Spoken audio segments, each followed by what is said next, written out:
El tercer punto es una reflexión que surge precisamente de este concurso, y es en cuanto al tema de la adaptabilidad.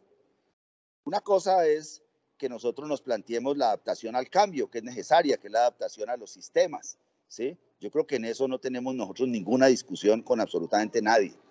Pero cuando viene todo este tema de la adaptabilidad, pues ahí tenemos problemas, porque prácticamente la forma como está concebido hoy la adaptabilidad es la sumisión, ¿sí? Es la sumisión, es la subordinación, es el no pensar.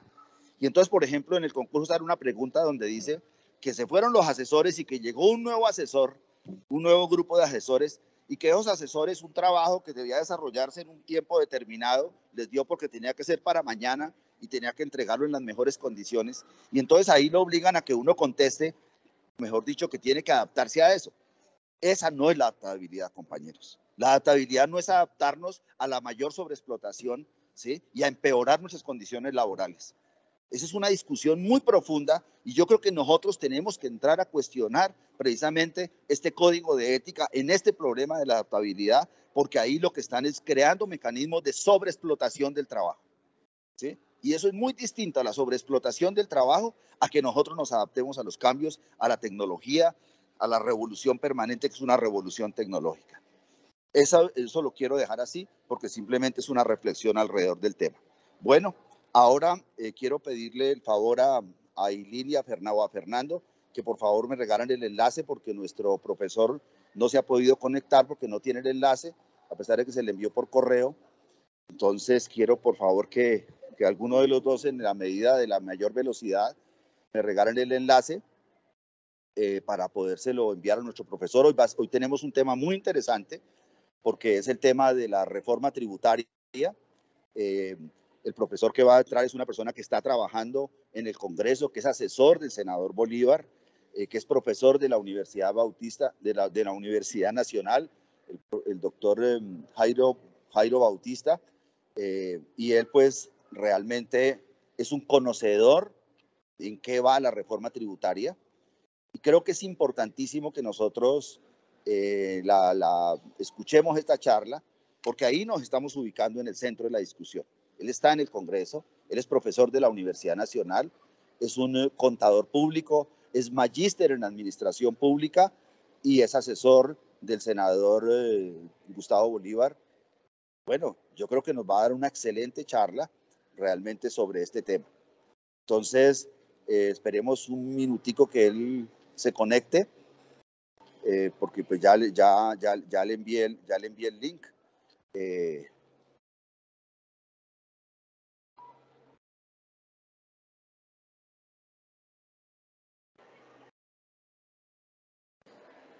Entonces, esa es la invitación, compañeras y compañeros. Esperemos un minutico que él se conecte. Si hay alguna pregunta, duda, vacío, laguna, la puedo resolver mientras el compañero profesor Jairo Bautista se conecta.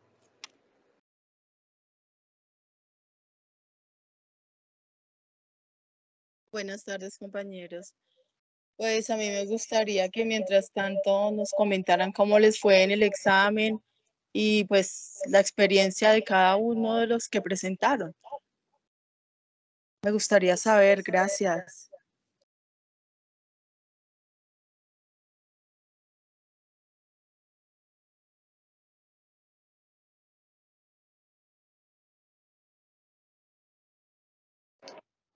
Bueno, no sé si ya se conectó el profesor. Fernando, me comenta a ver si el profesor ya se conectó. No, no lo estoy viendo. Creo que está entrando. Se llama Jairo Bautista. Creo que está entrando porque ya leyó el link, o sea, ya leyó, perdón, el mensaje que le envié.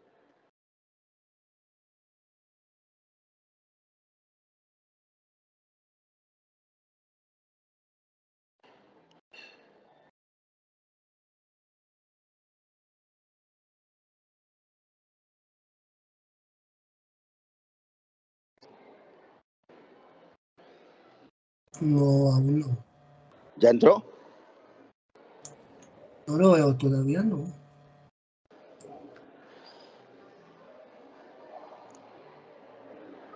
No sé si se vaya a conectar por el celular o por el computador.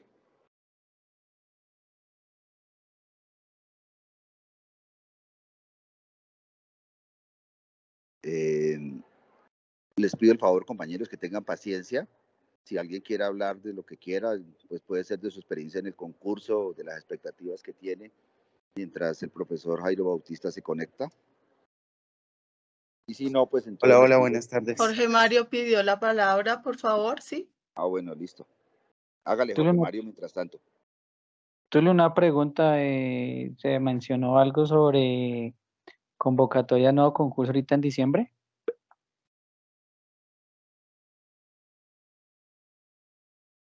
No, de eso lo que sí manifestó, o sea, realmente ahí tengo una confusión, pero él sí nos manifestó una cosa clara. Él no va a venir como la anterior administración que vino a buscar sacar la gente. Él lo que está diciendo es que esos 6.000 cargos, indudablemente que llegarán, serán para convocar a concurso.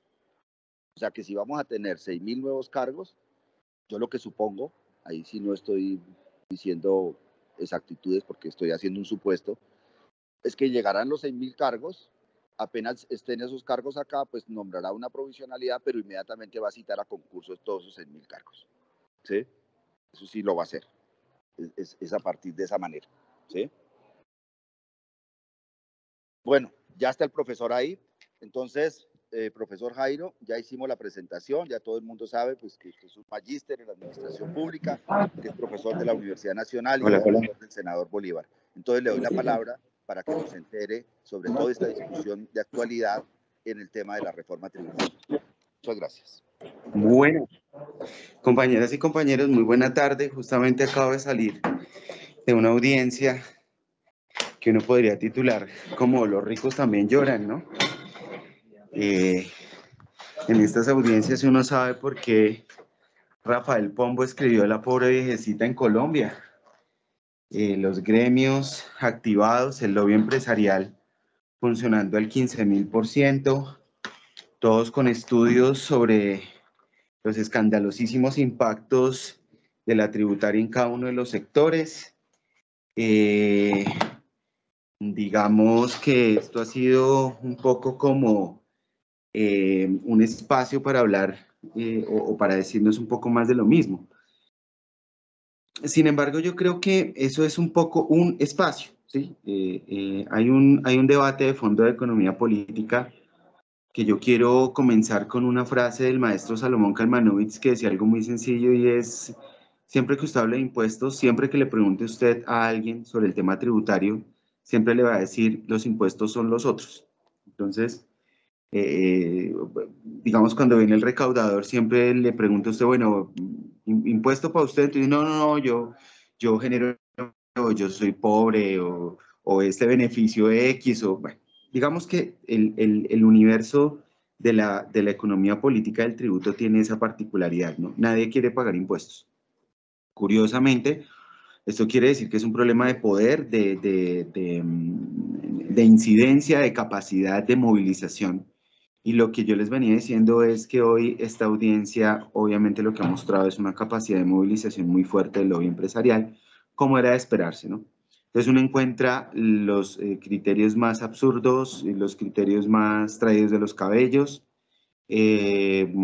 cifras, ¿no?, que se utilizan para generar un escándalo en el debate público, como por ejemplo esa cifra famosa de que en Colombia las empresas pagan hasta el 104% sobre sus utilidades, que no es sino una burda suma de tarifas nominales sobre la utilidad, cuando lo que tenemos en realidad es que no todos los impuestos gravan la utilidad.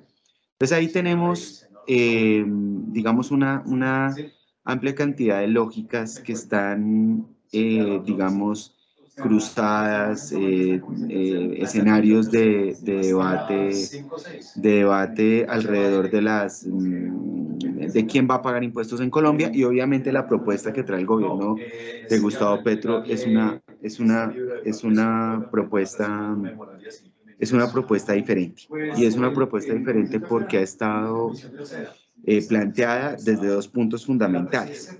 El primero, el de siempre, ¿sí?, el de siempre, y es la idea alrededor del tributo como, digamos, como un medio de financiación del gobierno. Y eso, pues digamos, está en la esencia de todas las reformas tributarias. Ustedes dan cuenta que una reforma tributaria siempre comienza hablando de cuánto se va a recaudar. En campaña el gobierno hablaba de una reforma de 50 billones. Ya digamos centrados en el escenario, pues se baja una propuesta mucho menos ambiciosa, con un inicial estimado de recaudo de 25.9 billones, con una tendencia a recaudar 50,4 en el año 2026. Obviamente esta es una propuesta, digamos, ambiciosa, pero no necesariamente nos coloca entre los países con la tributación más alta, ¿no? Por lo menos si lo comparamos con el escenario OCDE y con el escenario América Latina, a duras penas llegaríamos al promedio latinoamericano, estaríamos en la parte inferior del promedio latinoamericano, estaríamos, digamos, asimilando países como Chile, no, países como Ecuador, a países como Bolivia, en términos de la tributación como porcentaje del PIB, o sea, llegaríamos más o menos casi un 21-22% del PIB. Recordemos que la media de la OCDE, con quien nos solemos comparar, es aproximadamente el 35-36% del PIB. O sea que todavía estamos lejísimos de tener un esfuerzo tributario tan intenso del gobierno nacional central, ¿no?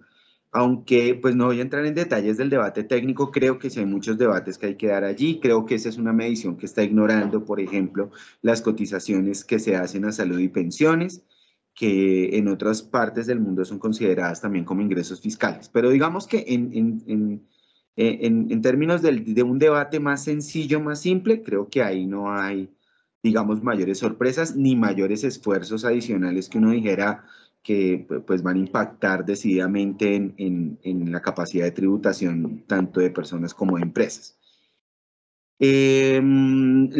Digamos un poco la oposición que se ha venido armando lo hace con un criterio muy pobre, muy débil.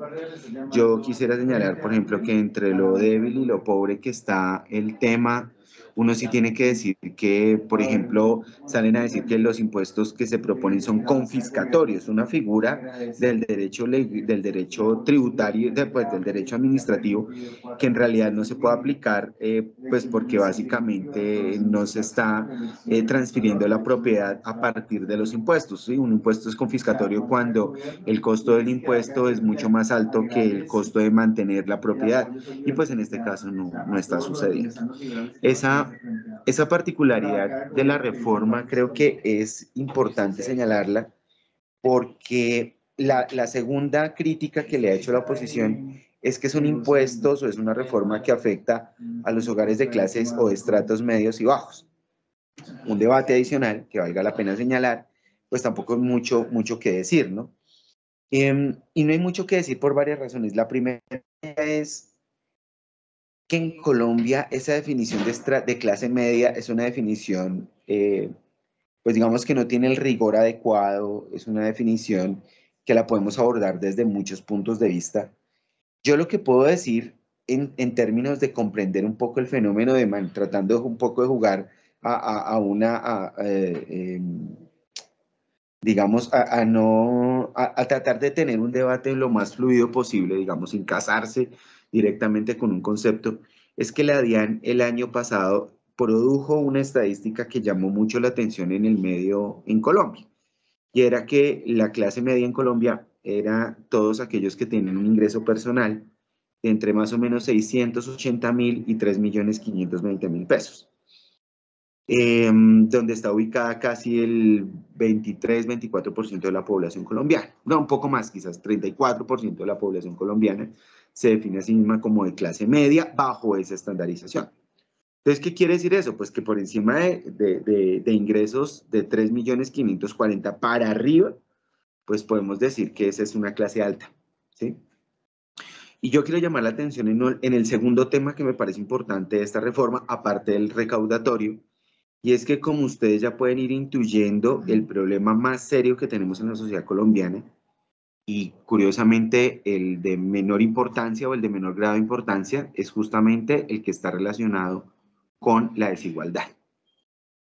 Es decir, si una persona con 4 millones de pesos de ingreso mensual ya se puede considerar de clase alta, pues estaría en el mismo club que Luis Carlos Sarmiento Angulo, cuyo ingreso por segundo es más o menos, dijo que estoy hablando por segundo, o hablemos por algo más significativo, por cada 10 segundos, es de 80.000 pesos.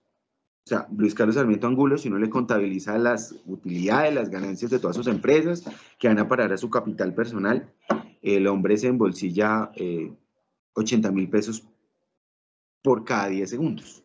Esto no es una exageración, esto es un poco lo que sacamos con los informes de Forbes aquí en la oficina del senador Bolívar. Y pues nos dimos, obviamente, no es lo mismo una persona que se gana 4 millones al mes a una que se gana 80.000 pesos en cada 10 segundos. Pues eso es un poco las muestras de la enorme desigualdad que tenemos en Colombia. Entonces, digamos, entre el más rico y ese, digamos, es el rico más pobre de todos, es decir, ese que gana aquí 3.540.001 peso, pues hay una distancia enorme, o sea, hay un abismo gigantesco en el cual, pues, digamos, no hemos profundizado lo suficiente. Y pues eso nos muestra es que esta es una sociedad profundamente quebrada y desigual. Por eso a veces el debate sobre clase media es un debate tan ideologizado y tan poco perspicaz para darnos un asidero sobre qué significa eso de clase media. Tú le preguntas, yo estoy seguro que si yo hablo con cada uno de ustedes y yo les digo, venga, ¿usted cuánto se gana? 5 millones. Ah, usted es un rico. No, yo no soy rico, yo soy clase media. Y eso va tirando a pobre.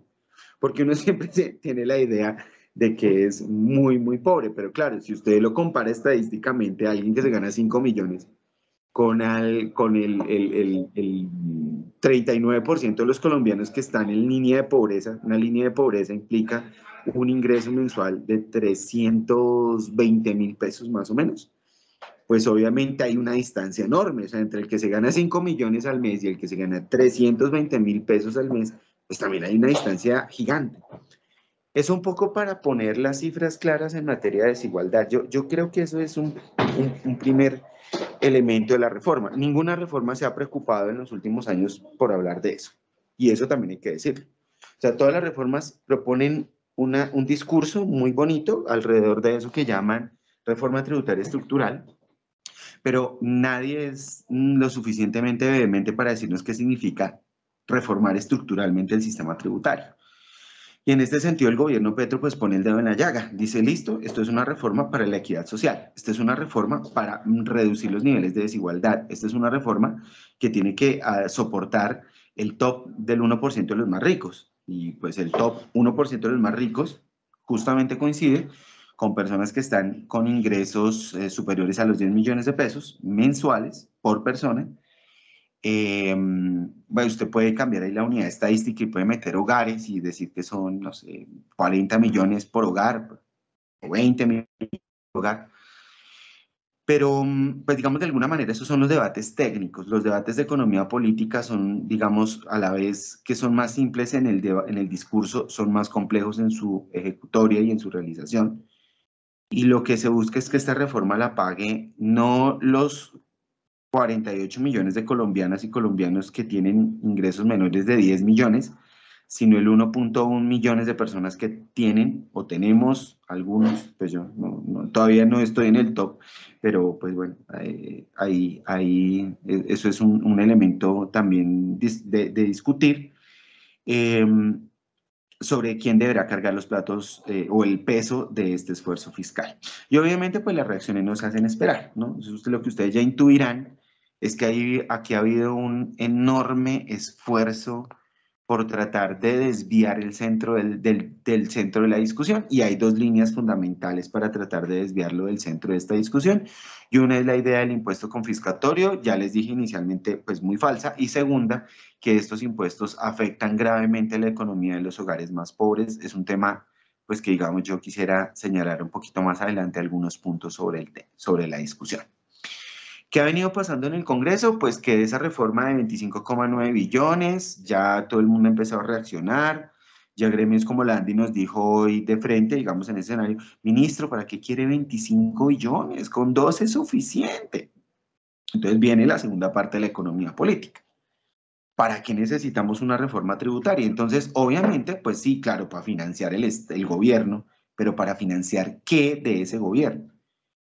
Y justamente aquí es donde hay, digamos, otra divergencia, ¿no? Los gremios empresariales dicen una reforma chiquita para garantizar el pago de la deuda. Bueno, esa es una idea que ellos tienen. Pero el gobierno de Gustavo Petro ha expresado unos intentos mucho más profundos para, uno, tener recursos para una lucha frontal contra el hambre. Y el hambre es una realidad que además es curiosa en el contexto colombiano porque en Colombia tenemos hambre y exceso de comida al mismo tiempo. Entonces, eso también tiene que ver mucho con esta reforma, ¿no? Por un lado, necesitamos recursos para paliar y responder a la crisis humanitaria de hambre que se está presentando en el país y que en los próximos meses va a ser para nosotros, en lo que nosotros hemos visto y un poco identificado, pues va a ser mucho peor.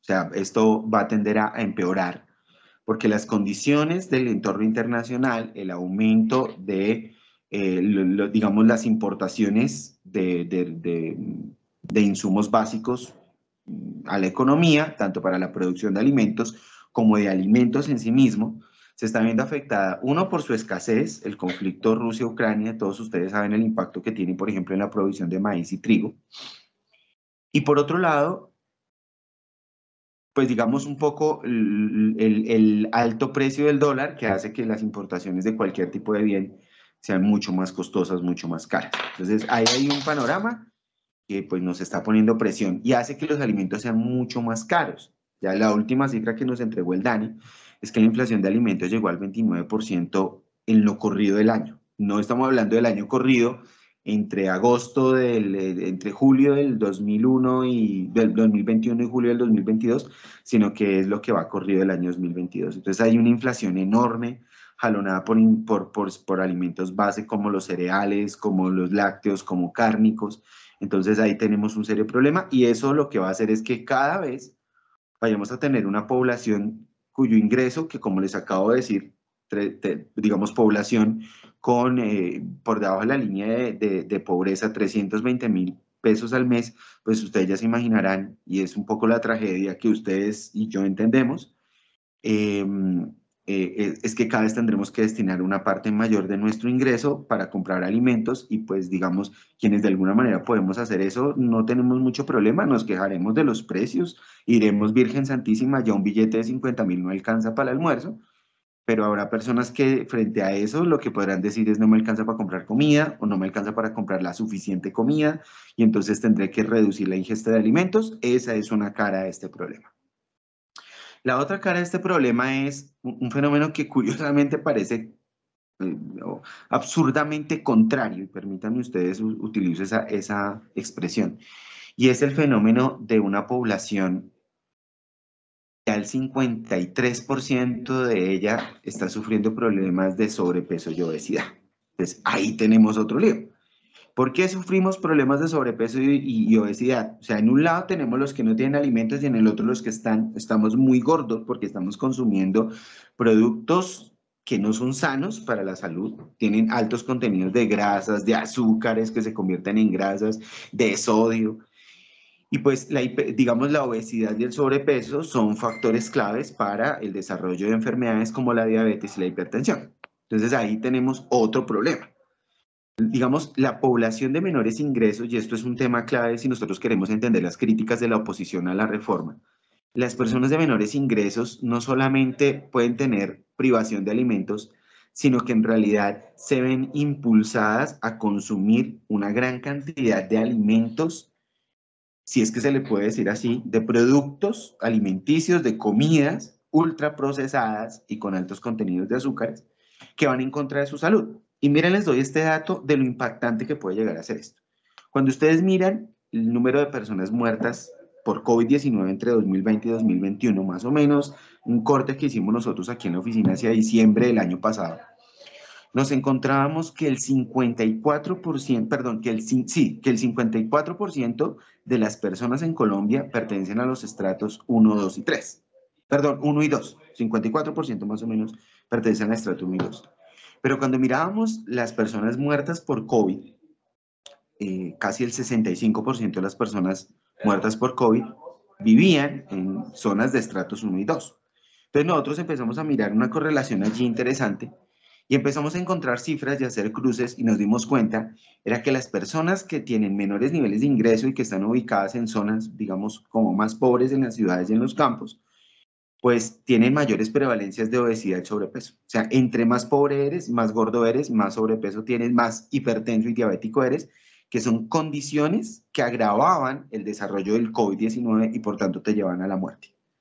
De eso estamos hablando, de algo mucho más complicado que simplemente recaudar plata, de una reforma tributaria que tiene que resolver desde su particularidad los problemas que estoy describiéndoles acá. Entonces, si ustedes lo miran desde esa perspectiva, la reforma tiene sentido, porque apunta a dos cosas. Una, a tratar de desincentivar el consumo de alimentos, entre comillas, que le hacen daño a la gente. Eso es una idea. La otra idea, justamente por la cual me parece que es interesante también la reforma, es poder conseguir recursos para poder luchar contra el hambre, en un lado, y pues todavía, digamos, esta idea no aparece tan clara en la propuesta de gobierno, para tratar de mejorar el acceso a alimentos de buena calidad y sanos y nutricionalmente adecuados para la población en general. Eso creo yo que son como los temas que están en el fondo de la discusión de la reforma. Una vez visto esto, digamos como esta introducción de los 25,9 billones y todo el rollo y un poco lo que viene sucediendo en el debate público, pues la estructura de la reforma tiene como 3 contenidos más sencillos. Uno, simplificar el régimen tributario, que ustedes conocen de facto, es un enredo total. Yo siempre lo he dicho un poco a manera de broma, y es que un estatuto tributario en Colombia puede matar a una persona de 2 formas. Uno, que usted le proporcione a alguien un golpe en la cabeza con el estatuto tributario, y como ese es un libro así de gordo, pues eso va a generar un trauma encefalocraneal automático. Y la otra es póngaselo a leer, porque no hay nada más árido, estéril y aburridor que la estructura tributaria y más complejo de entender para el contribuyente de a pie. Es simplificar el estatuto tributario. Y para simplificar, ¿lo que hay que hacer? Pues reducir todo el número de tratamientos preferenciales que se han venido creando año tras año con distintos argumentos, algunos quizás más válidos que otros. A mí me parecen que en general muy pocos beneficios y tratamientos tributarios de estos en realidad son serios. O se han utilizado como se pensaba que se debían utilizar, o han contribuido de alguna manera importante al desarrollo económico y industrial, agrícola del país. Yo creo que en realidad la política tributaria refleja el fenómeno más profundo de captura del Estado por parte de la gremialidad, y eso es gravísimo, porque finalmente si el Congreso y el gobierno representan al pueblo, ¿sí?, abstracto, no el pueblo como pópulo, sino el pueblo en general, en realidad la política tributaria lo que refleja es que el Congreso representa a unos intereses muy cortos, muy chiquitos, muy particulares, que se han beneficiado durante años, yo diría que algunos durante décadas, como el caso, por ejemplo, de Postobón Bavaria, de las normas tributarias. Y eso, pues, digamos, a mí me parece que es complicado, me parece que es gravísimo para una democracia que ese tipo de cosas ocurran, y la fractura democrática la pudimos sentir el año pasado en las protestas de abril. Entonces, el gobierno propone simplificar el estatuto tributario, reduciendo las exenciones, reduciendo los tramos digamos, de exenciones y deducciones a los que puede tener derecho un contribuyente, particularmente personas naturales.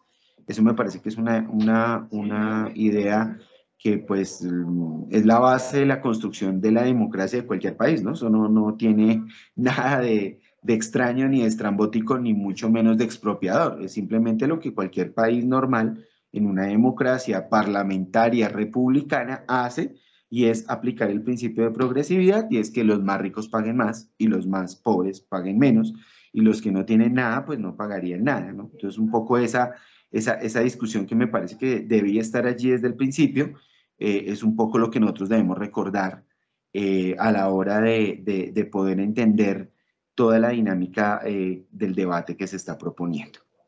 Ahora bien, eso quiere decir que pues los impuestos los debe pagar un alguien, y ese alguien pues deben ser, pues, según lo que estuvo estructurado desde el inicio, las personas naturales y jurídicas, y particularmente las personas naturales de mayores ingresos.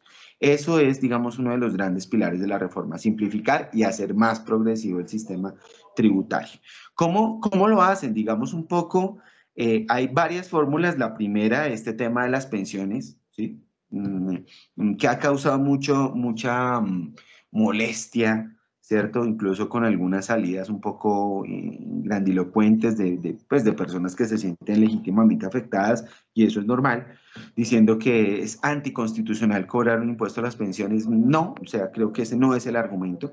El argumento no es si es inconstitucional o no, no, a qué pensiones deberían cobrárselas. Y cuando uno encuentra la propuesta que, digamos, se van a grabar pensiones por encima de 10 millones de pesos, uno va a las cifras y uno encuentra que es absolutamente consistente con la realidad. ¿Por qué? Porque de los 2.470.000 pensionados que tienen en este momento, digamos, tanto Colpensiones como las AFPs, y súmale más o menos los 182.000 de las fuerzas militares y de policía, magistrados, un magisterio, bueno, y digamos todos los regímenes especiales, eso nos debe dar más o menos como unos 2.900.000. Menos de 25.000 pensiones de todo ese universo de pensiones tienen más o tienen ingresos superiores a 10 salarios mínimos. O sea, les estoy diciendo que 25.000, alrededor de 25.000, porque tampoco hay cifras tan claras, tan definitivas. 25.000 de esos 2.900.000 pensionados que existen en Colombia tienen pensiones superiores a los 10 millones de pesos. Estamos hablando de, no sé, de menos del 1%. De menos del 1%, 0,8% de los pensionados tienen una pensión que valga más de 10 millones de pesos. Y hoy las pensiones básicamente están desgravadas. Digamos, hay un tope de pensiones excluidas de 25 salarios mínimos. Y pues en realidad deben ser muy pocas. Es que no hay información para decirles, mire, más de 25 salarios mínimos y que hoy paguen impuestos, hay tantas, ¿no? Eso no se sabe. Entre otras cosas porque en Colombia, cuando la información no se conoce, es porque hay algo rarísimo está pasando. Eso es un poco como el primer fenómeno alrededor del tema pensional. Es decir, la inmensa mayoría de pensionados en ese momento no les tocaría un peso. Y aún así, ojo, según la simulación que tenemos de las tablas de Hacienda, una persona pensionada con un ingreso de 11,3 millones de pesos mensuales de pensión pagaría al mes 6.000 pesos de pensión, de impuesto a las pensiones. O sea, digamos que de entrada es una tabla muy progresiva, que lo que busca es tratar de tener recursos, entre otras, para subsidiar bonos pensionales para 3,5 millones de personas de la tercera edad que no tienen en este momento acceso a ningún tipo de ingreso de protección en la vejez. Pues digamos, esa es como un poco la primera de las grandes iniciativas en este tema, ¿no? Ajustar las tarifas de dividendos, digamos, llevarlas del 10 al 20, unificar las cédulas, digamos, mantener una unificación de cédulas para que los ingresos no se traten por diferentes caminos, y por ese camino lo que ha sucedido es que los dividendos han tenido un tratamiento tributario preferencial. Se mantienen algunas condiciones de topes de exención, se reducen drásticamente, eso sí. Por ejemplo, en el caso de la renta de la cédula general, no podrá exceder las 1.210 VTs anuales, más o menos. Eso nos estaría dando un monto de, 1.210 VTs. Si fuera con el valor de la VT de hoy, que es de 38.004, entonces nos estamos hablando más o menos de unos 45 millones, 46 millones de pesos, que para el otro año pueden estar más o menos por los 48, 49 millones de pesos, digamos, dependiendo del ajuste de la VT. Pero digamos que esa es la lógica de la propuesta de reforma. Es una reforma que pues está buscando controlar radicalmente todos esos tratamientos beneficiarios al ponerles un tope que pues digamos al año es bastante importante el recorte frente a lo que venía pasando. Esto es para personas naturales. Para personas jurídicas, pues básicamente lo que se busca es pues mantener una tarifa general, ¿cierto? Reducir drásticamente muchas exenciones que existen en las tarifas de personas jurídicas. Nosotros estamos aquí insistiendo para que haya una renta diferencial también para personas jurídicas, de tal manera que las micro, pymes pequeñitas pues paguen menos que las grandes empresas. Eso no tiene, pues digamos, por decirlo ahora, mucha acogida en el gobierno, pero pues digamos es un tema que particularmente en esta oficina hemos defendido, ¿no? Para ser progresivo ese impuesto también, y ya un poco les cuento, eso también implica que debe haber un mayor nivel de control muy fuerte en los recursos de las personas jurídicas. Justamente acabo de reunirme con alguien que me pasaba algún tema sobre el sector carbonífero, y pues al revisar la información que le entregaba, tenemos que el sector del carbón, que hoy estuvo acá en el foro, diciendo que pobrecitos, que terribles, que se iban a quebrar, que mejor dicho iban a tener que salir a pedir limosna, pues en los últimos 5 años han tenido más o menos unos 737.000 millones de pesos en devoluciones por parte de la DIAN. O sea que esos señores que pobrecitos y que son tan buenos y tan abnegados, pues en realidad lo que pasa es que no están pagando impuestos porque tienen devoluciones y saldos a favor. Esa, digamos, de alguna manera, adicional a los temas de controlar las zonas francas, que han sido realmente un despelote absoluto en la política pública. Las zonas francas hoy se utilizan para todo menos para exportar. Menos del 20% de la producción de zonas francas es realmente exportable, incluyendo servicios factoriales. Y algunas empresas han utilizado las zonas francas como mecanismo para hacer planeación tributaria y no pagar un peso.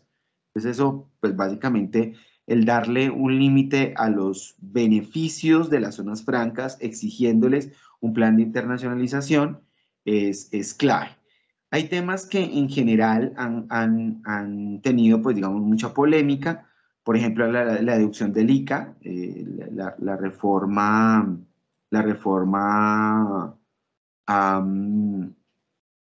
ha presentado una forma diferente de tratar esas deducciones, digamos, reduciendo o eliminando la posibilidad de deducir el ICA.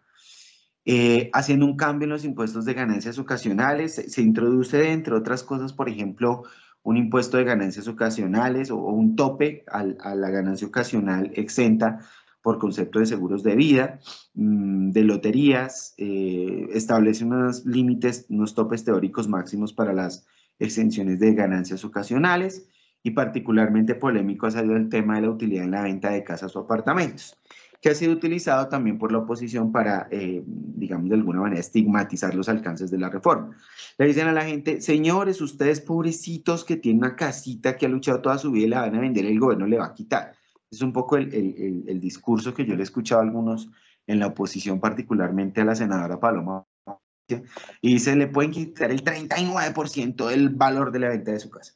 Y eso, pues, digamos, de alguna manera es una total mentira, y es una mentira porque, pues, digamos, lo que busca la ganancia ocasional es justamente regular, reglamentar que ciertas operaciones de negocios, de venta de inmuebles, realmente paguen, ¿no? Hoy para muchos de nosotros no es un secreto, y sobre todo para ustedes allá en la DIAN, no es un secreto, que muchas de las operaciones de compra y venta de inmuebles se producen de manera muy informal e incluso ilegal, donde lo que se declara por el precio de venta es mucho menor de lo que realmente transaron entre las partes, y por tanto hay un tema de evasión allí muy fuerte, que las medidas de control de la evasión y un poco endurecer el impuesto a la enajenación de la venta de viviendas, pues también trata de controlar, ¿no? Y debe tratar de controlarse porque son operaciones que no hace la viejita que tiene la casita ya en Ciudad Bolívar, que la ha luchado con el esfuerzo y todo ese rollo, porque es hacia allá donde quieren llegar, sino que en realidad esto es algo que afecta a las personas de más altos ingresos. Yo particularmente, el año pasado tuve un ofrecimiento, yo soy contador público, y entonces una colega, ¿sí? Con mucha plata, me decía que si le podía certificar que la venta de la vivienda de ella, que la había hecho como por 3.500 millones de pesos, en realidad se había hecho por 600 millones. Yo le dije, no, no, maestro, yo no me meto a eso, o sea, es encontrar algún contador que le haga esa vuelta, yo no. Entonces, vendieron la vivienda por 3.000 y le declararon en la notaría 650 con un catastro que estaba más o menos en 480. Eso muestra grandes problemas. Uno es que el catastro nuestro es un horror. El otro es que, pues digamos, los mecanismos de control son totalmente porosos, ¿no? Y eso empieza particularmente por la forma en que intervienen las notarías y los notarios y por un altísimo nivel de preferencia por la liquidez que no se puede controlar. Es decir, muchas de estas operaciones se hacen en efectivo o recurriendo a otras figuras como, digamos, las daciones en vida, que también son mecanismos que se han utilizado para evadir el impuesto. Impuesto al patrimonio resucita la figura con unas tarifas que me parecen son básicas del 0,5 y el 1%, arranca en 3.000 millones de pesos sin tener en cuenta la habitación de vivienda hasta por 545 millones de pesos. Creo que es un impuesto pues que es polémico, pero cuando usted lo mira en la historia del país, ha sido más el tiempo que ha estado el impuesto patrimonio en el país vigente que lo que no ha estado. Entonces, creo que eso tampoco debería tener mayor problema, particularmente en los patrimonios más altos, ¿no? Aquí se suele también acudir a la figura de la pobre viejecita, ¿no? Alguien me decía hace un par de días, pobrecita, es que esa gente que tiene una finquita de recreo, eso ya con la casita le vale 3.000 millones de pesos. Le digo, a ver, mire, maestro, esto lo voy a poner en estas condiciones. Si usted tiene una finquita y una casita que le suman 3.000 millones de pesos, es porque mínimo su casita vale 1.500 millones y su finquita vale otros 1.500 millones. Y entonces ya no es una casita y una finquita, no es un peladerito de tierra, ¿cierto? Ni es una casita, sino que en realidad es una casa grande, enorme, un apartamento en Bogotá en una muy buena zona puede estar hoy por los 2.000 millones de pesos, pero está hablando en una muy buena zona. Estamos hablando del Chicó, estamos hablando de, digamos, de la Cabrera, donde están, digamos, los predios más caros que tiene el país. Un apartamento de 100 metros cuadrados en la Cabrera está valorado en 2.000 millones de pesos, uno chichi, o sea, ahí más o menos. Entonces, realmente quien tiene esa plata, pues tiene para pagar el impuesto, creo yo. Y eso, pues un poco es el tema. Ajustes al régimen simple para tratar de bajar las tarifas máximas marginales con el objeto de atraer nuevos agentes a la contribución, la creación de un nuevo segmento para, digamos, el sector de educación y actividades de salud humana, que creo que es otra innovación que está en la reforma. Y aquí viene, digamos, el debate sobre los impuestos nuevos raros, que son, digamos, un poco los ajustes al impuesto nacional del carbono, donde se incluye el carbón, que no estaba, curiosamente el carbón no estaba grabado con el impuesto nacional del carbono, se ajustan algunas tarifas y unos parámetros de control. El impuesto nacional sobre productos plásticos de un solo uso, es decir, un poco seguir la tendencia del impuesto a las bolsas, y es introducir un impuesto a productos plásticos para reducir su consumo. Uno de los impuestos ambientales que trae esta reforma y que pues ha generado también mucha atención, algunas exageraciones, ¿no? Porque por ahí algunos expertos, entre comillas, de la oposición dicen que el impuesto al plástico aumentaría el valor de bienes básicos de la canasta familiar hasta en un 10%. Creo que no han leído muy bien que la base gravable del impuesto es el gramaje y la tarifa del impuesto es bastante pequeñita como para llegar a impactar un 10% en el precio de los bienes y servicios. El tema de los impuestos a las exportaciones de recursos naturales no renovables, particularmente petróleo crudo, carbón y oro, y específicamente de petróleo crudo y carbón. Lo que se trata de grabar es la bonanza petrolera, es decir, la diferencia entre un precio base y el valor real de mercado o el precio de mercado de esos bienes. Creo que va en un muy buen camino. Eso, pues digamos, el ministro Campo anunció que el impuesto al oro se iba a desmontar, el impuesto a las exportaciones de oro. Entonces ahí, pues digamos, hay mucho debate todavía en estos temas.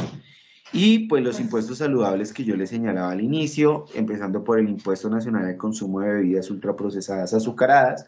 Nosotros hemos venido trabajando en esto en una proposición con FIANRED, Papás y el CAJAR, para no solamente no reducir y desistir de este impuesto, sino para hacerlo más duro y progresivo en el tiempo, por las razones que ya les expuse de política pública y política de salud.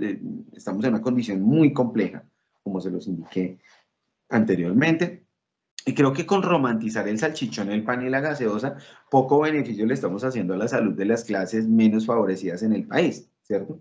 Porque son los productos que están más a disposición, son baratos porque se producen en escalas, son ultraprocesados y no arrojan o no le entregan a la población unos mínimos requerimientos dietarios básicos.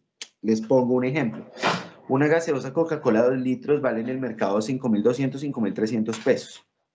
Una libra de guayaba vale muy cara y créanme que yo busqué la libra de guayaba más cara en este momento en el mercado. No me fui a la plaza de mercado, donde la señora María ahí en la plaza de mercado a mí siempre me vende casi 2 libras de guayaba a 1.000 pesos, sino me fui al sitio más caro, que es Carulla, donde una libra de guayaba cuesta 3.200 pesos. Con 3.200 pesos yo puedo hacer un jugo para unas 6 personas, más o menos el equivalente a lo que se hace con una Coca-Cola 2 litros. ¿Listo? ¿Qué quiere decir eso? Que no es verdad que la población más pobre esté necesariamente atada a tomar gaseosa porque es lo más barato. De hecho, no es barata. Si la comparan con la opción, con el sustituto, no es barata. Es bastante costosa. Sino que culturalmente nos adaptamos a utilizar este tipo de bebidas para hidratarnos, para acompañar, para lo que fuese, y nunca pensamos en realidad del daño que se estaba haciendo. La externalidad en este tema es grave porque las dos principales variables de salud en Colombia que tienen impacto sobre la salud en Colombia son la hipertensión y la diabetes. Esas dos enfermedades le cuestan al año al sistema de salud, el año pasado más o menos unos 12 billones de pesos. Entonces, si nosotros hacemos que haya un desincentivo al consumo de estos alimentos, garantizamos a través de un programa de alimentos y a través de una transformación en los patrones culturales de consumo y una posibilidad de que las personas accedan a alimentos de mejor calidad o alimentos, depende pues como ustedes consideren o que llamen ustedes alimento, pues yo creo que hacemos una contribución enorme al desarrollo real y al bienestar real de la población en el país.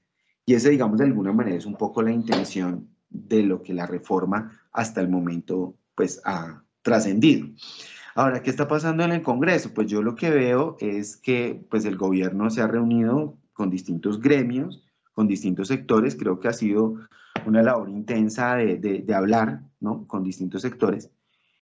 Y pues una posición del ministro Campo en la cual claramente dice, listo, pues usted quiere que no le cobre impuestos, tráigame la solución. Entonces ahí fue muy gracioso ver, por ejemplo, cómo los del sector de las pensiones decían que eran los sectores de la carne y cómo los del sector de la palma decían que eran los del sector financiero y el sector financiero decía que ellos no, que eran otros.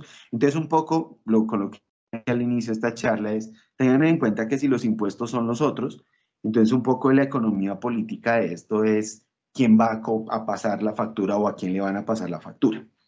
Y una advertencia que me surge, digamos, de estas primeras de cambio del debate. Yo noto a la ciudadanía ausente de este debate, ¿sí? Es decir, en el debate real, en el Congreso, en este debate aquí en el Congreso, yo creo que la ciudadanía ha estado ausente. Hoy en la audiencia tuvimos una muy afortunada intervención del presidente de la CUT en favor y en defensa de la reforma, pero yo sí creo que son los movimientos sociales, las clases, digamos, los representantes de los trabajadores y trabajadoras, los representantes de las organizaciones populares o de la economía popular, quienes deben estar aquí dando esta discusión, dando este debate, porque si no el lobby empresarial va a ahogar esto. Es decir, de la misma manera como nos movilizamos para ganar unas elecciones, yo creo que hay que movilizarnos para garantizar la estabilidad y secuencialidad de las reformas, porque a pesar de que somos mayoría virtual, no somos una mayoría unificada. Es decir, los partidos tradicionales que representan esos intereses allá que se ven acá en el Congreso, pues siguen acá, estando acá, y si se unen, pues van a echar por tierra la intención de una reforma como la que ha propuesto el ministro Campo. Y creo que eso sí sería desafortunado, no solamente para las finanzas públicas del país, que están en una condición bastante precaria, otro día podríamos charlar de eso, sino que además de eso no contribuiría en absoluto a mejorar o a restablecer las rupturas que el tejido social colombiano tiene hoy. Entonces creo que esa sería un poco como la impresión mía, un llamado también a una mayor movilización de las clases trabajadoras en defensa de un proyecto con todas las críticas que vengan y todos los ajustes y todas las correcciones que vengan, porque aquí tampoco se trata, creo yo, de hacer porra a un proyecto, sino pues puede tener debilidades efectivamente, pero que esas líneas grandes de economía política se mantengan, es lo que a mí me parece que es importante establecer que esa sea como la posición central la defensa de un programa de gobierno. O sea, un programa de gobierno no solamente necesita recursos para financiarse, sino también necesita una filosofía concreta para poder desarrollarse. Y creo que este es el primer round que se está jugando en este momento en el país. Entonces, pues creo que esas serían como mis impresiones y me gustaría pues escucharles y escucharlas. ¿Qué piensan ustedes al respecto de estos puntos?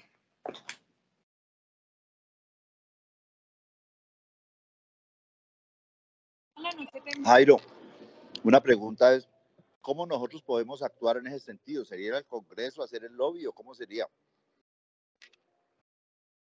para poder apoyar la Pues reforma? bueno, yo creo, Tulio, que así como yo lo dije, yo noté en marzo, en mayo y en junio de este año una enorme movilización social, que incluso uno veía gente en los buses, en las calles. Claro, el Congreso es un escenario de poder y aquí se está jugando muchas cosas, ¿cierto? Aquí se están jugando muchas cosas y este es un escenario en el cual hay que incidir y donde yo creo que los trabajadores y trabajadoras del sector, porque ustedes son los principales llamados a esto, pues digamos, deben estar acá no solamente defendiendo los propósitos de la reforma, si es que se sienten identificados con ellos, sino además de todo, como dolientes iniciales de todo el proceso administrativo del cobro del tributo, pues ustedes conocen mejor que yo las vicisitudes de este tema, ¿no? Entonces sí, creo que el Congreso es un espacio donde hay que también establecer algunos elementos que permitan mejorar la capacidad de la administración tributaria para cobrar impuestos. Entonces, un elemento clave. El segundo elemento tiene que ver con cómo movilizar a la gente, ¿cierto? Y hoy la gente se moviliza en muchos espacios, redes sociales, en la calle, en el transporte público, etcétera. Es decir, se necesita pedagogía popular para esto. Y yo pienso que las organizaciones de trabajadoras y trabajadores, tanto formales como informales, son un campo donde nosotros debemos incidir. Creo que este es un espacio, digamos, de alguna manera, cuando Tulio me invita, yo vengo aquí es justamente por eso, porque necesitamos hacer una pedagogía, necesitamos que la gente entienda, que a un proyecto de reforma tributaria. Eso es curioso porque la gente, todas las reformas tributarias automáticamente le ponen una talanquera y dicen no, pero lo que lo estamos invitando aquí es, oiga, mire, es que esta reforma tributaria es distinta porque van a ser otros los que van a pagar, no es usted, ¿cierto? Sino que aquí necesitamos empezar a reconstruir el tejido social. Entonces yo creo que hay muchos espacios y muchas formas, Tulio, y en eso pues yo más que dar una orientación general no podría decir más porque eso surge de la iniciativa de las organizaciones, que entiendan la reforma, digamos, es el papel nuestro, es que ustedes vean la reforma, la entiendan, la comprendan, vean las dimensiones, los alcances, y que luego, pues a partir de eso, nos movilicemos alrededor de la misma.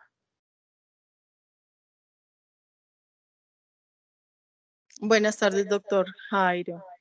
Hágame un favor, es que yo no sé si escuché mal, pero usted nombró el impuesto confiscatorio. ¿A qué hace referencia, por favor?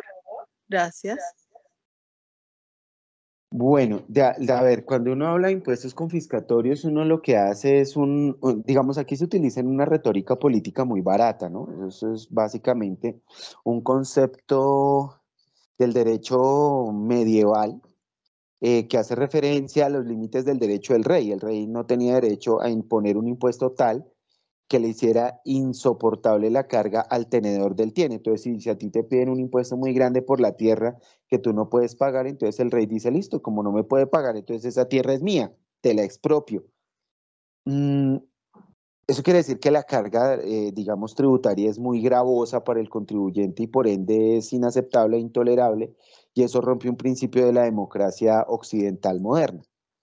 La oposición ha venido utilizando ese concepto para decir que los impuestos que propone la administración Petro son confiscatorios, cosa que dista muchísimo, muchísimo de la realidad. Solamente pongamos, por ejemplo, lo siguiente. La tarifa nominal del impuesto a la renta es 35%, es decir, el gobierno se queda con una tercera parte de tu renta o utilidad. Esa es la tarifa nominal. Pero a través del proceso de exenciones, exclusiones, descuentos, beneficios, etcétera, etcétera, las tarifas efectivas para algunos sectores no pasan del 10%. ¿Listo? O sea que ni siquiera llegan al 35%, sino que son del 10% en términos reales. E incluso tenemos información de empresas de sectores como el carbonífero, cuya tarifa efectiva es del 0,5%. Entonces, lejísimos estamos de los impuestos confiscatorios. Pero un poco la figura es esa, Elsa.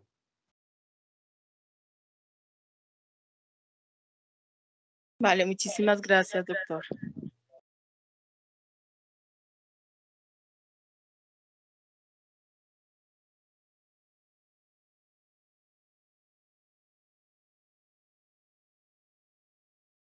Compañeras y compañeros, los invitamos a que pregunten, que manifiesten sus dudas al respecto, no importa la pregunta que quiera que sea, pero háganla, que es importante en este momento, y ahí comienza nuestra participación, nuestra acción sindical, la pregunta con resolver nuestras dudas.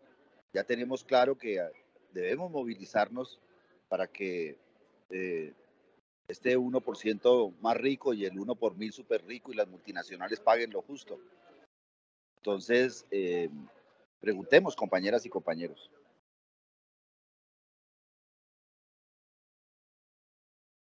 Buenas tardes, doctor. ¿Cómo está?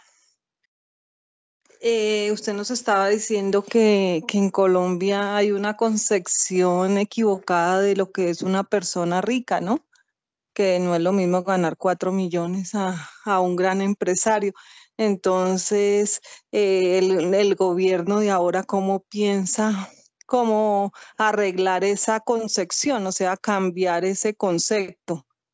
Porque pues sí, es muy equivocado porque una persona que gana 4 millones pero tiene que mantener a su familia, tiene que pagar muchas cosas, entonces, ¿cómo cambiar eso, doctor? Esa sería mi duda. Bueno, Elsie, yo pienso que ese es uno de los debates más complejos de toda la discusión social. ¿Quién es rico y quién no es rico? Claro, indudablemente un trabajador que gana 4 millones y sobre él depende 3 personas no puede ser considerado rico. Por eso, digamos, depende también lo que yo les decía del análisis estadístico. O sea, ya no me lo analice por persona, sino me analiza el ingreso por hogar. Entonces, por ejemplo, ¿sí? Tengo la unidad de un hogar donde están, digamos, 2 personas que tienen un ingreso de 5 millones de pesos. Y son ellos dos, pues ese es un hogar rico, ¿no? Digamos, entre los dos ganan 10 millones, etcétera, ¿sí? Rico según mi definición, eso no quiere decir que efectivamente lo sean. Pero si esas 2 personas ganan 5 millones y tienen 4 hijos y pues tienen a la mamá de los 2, pues uno ya no puede decir que esa familia sea realmente tan rica. Eso hace que el concepto sea bastante difícil de agarrarlo y de entenderlo. Cuando se propone, digamos, el estudio del DANI, que yo les hacía referencia, es mirar la concentración, eso que llama la curva de Lorenz, es la concentración de personas por cada nivel de ingreso. Y cuando vemos eso, lo que encontramos es una vaina espeluznante. La mayor parte de los colombianos viven con ingresos que son aberrantes. Por eso la palabra rico, pobre es tan ambivalente. Yo pienso que lo que tendríamos que tratar de pensar son nuevas categorías para tratar de clasificar toda esta realidad, ¿no? No es tan fácil decir que X es rico, X es pobre o X es clase media, porque en realidad esos son conceptos que son tan deleznables. Miren ustedes tan deleznables, por ejemplo, que en una entrevista que recientemente le hicieron a Luis Carlos Sarmiento Angulo, el hombre dice, no, yo no soy tan man rico, yo tengo una casita de descanso en las Bahamas, un avioncito normal, o sea, sin extravagancias, y una casa en Bogotá. Y entonces estamos hablando de Luis Carlos Sarmiento Angulo. Y el hombre en sí mismo se lee no como un rico, sino como un hombre modesto. Tiene un avioncito normal, ¿sí? O sea, todos nosotros los dueños de avioncitos entendemos que es un avioncito normal. Entonces, si tú miras, el problema sí es de poder construir una base de solidaridad. O sea, no se trata de segmentar la población, se trata de que las personas contribuyan en términos de su capacidad. Si una familia tiene ingresos por 10 millones, pero son ellos dos solos, pues obviamente tiene una mayor capacidad de contribución a que ese mismo hogar esté constituido por un montón de gente que depende de los ingresos de estos dos personajes. Entonces, no es exactamente el mismo criterio, el mismo parámetro, pero eso implica, digamos, cuestionar muchas de las categorías que nosotros tenemos establecidas. Por ejemplo, pobre. A mí sí me parece muy complejo cuando se habla de pobreza y entonces dicen, no, un pobre es aquel que gana menos de 320.000 pesos, pero intente usted vivir un día o un mes en la vida de una persona pobre manteniéndose sola con 320.000 pesos al mes. ¿Listo? Sola. Ahora, ese mismo pobre tiene el mismo problema. Imagínense que son dos personas pobres, 740.000 pesos al mes y mantienen 3 hijos. Con el agravante siguiente, y es que, digamos, un poco el problema es que mientras los hogares de mayores ingresos tienden a ser más pequeños, los hogares de menores ingresos tienden a ser más grandes.